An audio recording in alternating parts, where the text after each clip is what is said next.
ఆయన పుట్టినరోజు సందర్భంగా స్టార్ట్ చేశారు. ప్రజలకే తమ గోడు వెళ్ళబోసుకుంటాం. బిల్డింగ్ ఎందుకు కూలగొట్టలేదు? అది ఇసిపెట్టి మూసికాడికి ఎందుకు వచ్చినావు? ఓవైసీ బిల్డింగ్ దగ్గర ఫస్ట్ నువ్వు రేవంత్ రెడ్డి దమ్ము ధైర్యం ఉంటే, నువ్వు చిత్తశుద్ధి ఉంటే, నువ్వు చెప్పిన జీవో పైన నువ్వు అధికారం ఇచ్చిన రంగనాథం తీసుకొని, హైడ్రా అధికారులను తీసుకొని ఫస్ట్ ఓవైసీ కాలేజ్ వెళ్ళి పరిశీలించు. ఎక్కడ ఎఫ్టీలో కట్టారు, ఎక్కడ బఫర్ జోన్ ఉంది, ఎక్కడ కుంగుబాటు ఉంది, ఎక్కడ అన్యాయం జరిగింది, ఎక్కడ అక్రమం జరిగింది, అది గమనించి ఫస్ట్ అదొందుకు పెట్టి నేను మూసీఎం పడిపోతా, 1,50,000 కోట్ల రూపాయలు తీసుకొచ్చి నేను తాబేదారులకు కట్టబెడతా, అక్కడ పెద్దలతోన పేరు తెచ్చుకొని రాహుల్ గాంధీ గారు బావకిస్తా ఈ ప్రాజెక్ట్ అని కల్లబోలి మాట చెప్పి నువ్వు కాపాడుకోవడానికి చేస్తున్నటువంటి కుట్రలు కుతంత్రాలు. నిన్ను దింపేసి కెప్టెన్ గారిని వినండి, ముఖ్యమంత్రి సీటుకి వెళ్ళి దింపేసి కెప్టెన్ ఎక్కిస్తారని భయపడుకుంటూ ఇవన్నీ పనులు చేస్తున్నాడు. మీ దగ్గరికి మళ్ళీ వస్తాను, రామ్మోహన్ గారు మళ్ళీ వస్తాం మీ దగ్గరికి. మనతోటి రాజకీయ విశ్లేషకులు పాపిరెడ్డి గారు ఉన్నారు, ఆయనతో మాట్లాడదాం. పాపిరెడ్డి గారు నమస్తే అండి.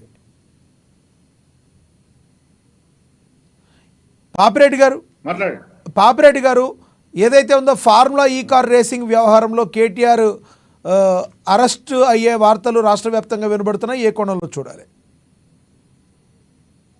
ఇప్పుడు ఈవన్ రేస్ కార్ అనేది ఇప్పుడు రామ్మోహన్ గారు అన్నట్టు దానిలో 2 విధాలుగా వాదనలు వస్తున్నాయి. ఒక వాదన ఏంటంటే హైదరాబాద్కు బ్రాండ్ నేమ్ కోసం ఈ A1 రేసులు అనేది ఒక పెద్ద అంతర్జాతీయ గుర్తింపు ఈవెంట్ కాబట్టి మీరు పట్టుకొచ్చిన అది కూడా ఆ ట్యాంక్ బండ్ ఏరియాలు పెట్టినప్పుడు కూడా దాని మీద విమర్శ వచ్చింది. ఆ ట్రాఫిక్ అంతా బంద్ చేసి పెట్టడం ఏంటంటే కూడా నేను ఆ ట్రాక్ మీద తయారు కాలేదు కాబట్టి వాళ్ళు నాకు పర్మిషన్ ఇచ్చింది కాబట్టి కండక్ట్ చేసిన చెప్పడం జరిగింది. అది ఈ సంవత్సరం కూడా కండక్ట్ చేసేది ఉండే కానీ ఈ గవర్నమెంట్ కండక్ట్ చేయలేదు. కాబట్టి కేటీఆర్ గారి ఆర్గ్యుమెంట్ ఏంటంటే చేసిన 50,000 కోట్ల రూపాయలు నేను దాన్ని చెల్లించినాము. అదేంటంటే ఈ A1 రేస్ కార్లు అనేది international event, sports, Hyderabad image brand improvement కోసం చేసిన దానిలో ఏం లేదు అని ఆయన చెప్తాడు. అయితే దానిలో ఈ మొత్తం ఈ 55 కోట్ల రూపాయలు దిగమింగారు తిన్నారు అన్నది కాంగ్రెస్ ప్రభుత్వం యొక్క వాదన. అయితే ఇక్కడ జరుగుతున్నది ఏంటంటే ఇప్పుడు ఒకటి లక్ష్మీనారాయణ గారు ఇప్పుడు జరుగుతున్న అంశాలు ఏంటంటే మనం చూస్తే బాధాకరం. ఇప్పుడు కరప్షన్ గురించి మాట్లాడేటప్పుడు నేను ఆనెస్ట్గా చెప్తున్నా, అంటే నేను ఏ పార్టీకి సంబంధం లేకుండా చెప్తున్నా, ఈ కరప్షన్ అన్నది దాదాపుగా అన్ని పార్టీలలో ఉన్నది. అందరు ఎవరు కూడా దీనిలో వినాయకుడు కాదు.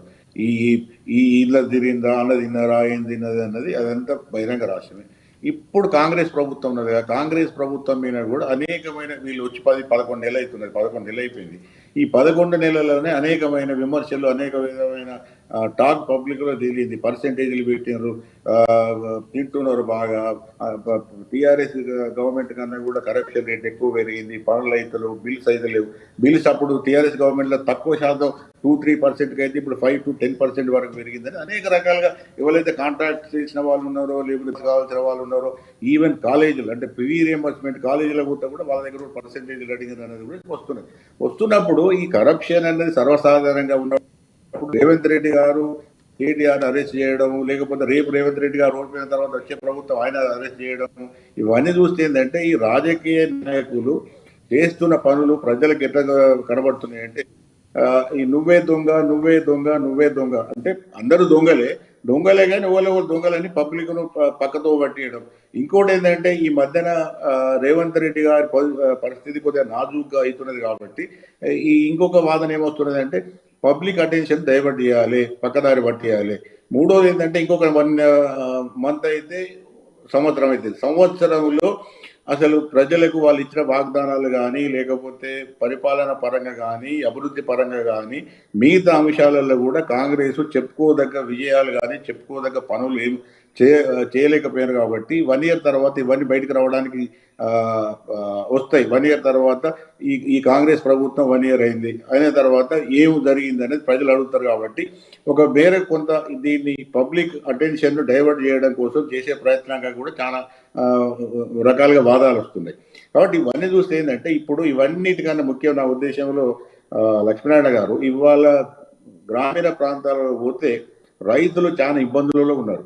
ఎంత ఇబ్బందులు ఉన్నారంటే వాళ్ళకు సరే రైతు రుణమాఫీ కొంత అయింది, కొంత కాలేదు, దాని మీద చర్చ జరుగుతున్నది. రైతు బంధు రాలేదన్నది ఒక బలమైన ఒక వాళ్ళ ఫీలింగ్, వాళ్ళ ఒక బాధ కనబడుతున్నది.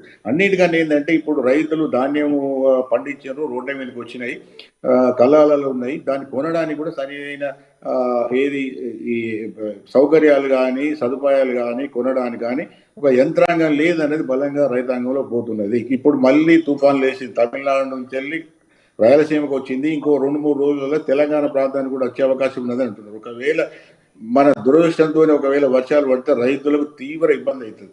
అవన్నీ పక్కకు పెట్టి మాట్లాడితే మూసినది అంటాడు, మాట్లాడితే సుందరీకరణ అంటాడు, మాట్లాడితే ఇవన్నీ చేయి. నువ్వు కేటీఆర్ తప్పు చేస్తే తీసుకుపోయి బొక్కల పెట్టు, జైలు పెట్టు, రానే నాకు కేటీఆర్ తప్పు చేస్తే రక్షించమని కూడా నేను నిజంగా తప్పు చేస్తే లోపడి గవర్నమెంట్గా నీకు ఎన్ని అధికారాలు వాడుకో. కానీ ఆ మాటకు వస్తే మీరేం చేస్తున్నారు? కాంగ్రెస్ వాళ్ళు కూడా తింటున్నారు అని అందరూ అంటున్నారు, ఇంక్లూడింగ్ సీఎం కాంచెలు మొదలు పెడితే మంత్రుల వరకు అందరూ కూడా ఓపెన్గా షాప్స్ పెట్టినారని ఓపెన్గా చెప్తున్నారు. అందరు కాంట్రాక్ట్స్ నుంచి మొదలు పెడితే బిజినెస్ వాళ్ళ నుంచి మొదలు పెడితే అందరూ కూడా మాట్లాడుతున్నారు. ఇవాళ నేను ఒక ఫంక్షన్కి పోతే ఇవాళ ఫంక్షన్లోకి 20 మంది కనబడితే ఇదే మాటలు మాట్లాడారు. అవునా, కేటీఆర్ తప్పు అయితే కేటీఆర్ లోపడేద్దాం, ఓకే. మరి కాంగ్రెస్ వాళ్ళు కూడా తింటున్నారు కదా, తినరా?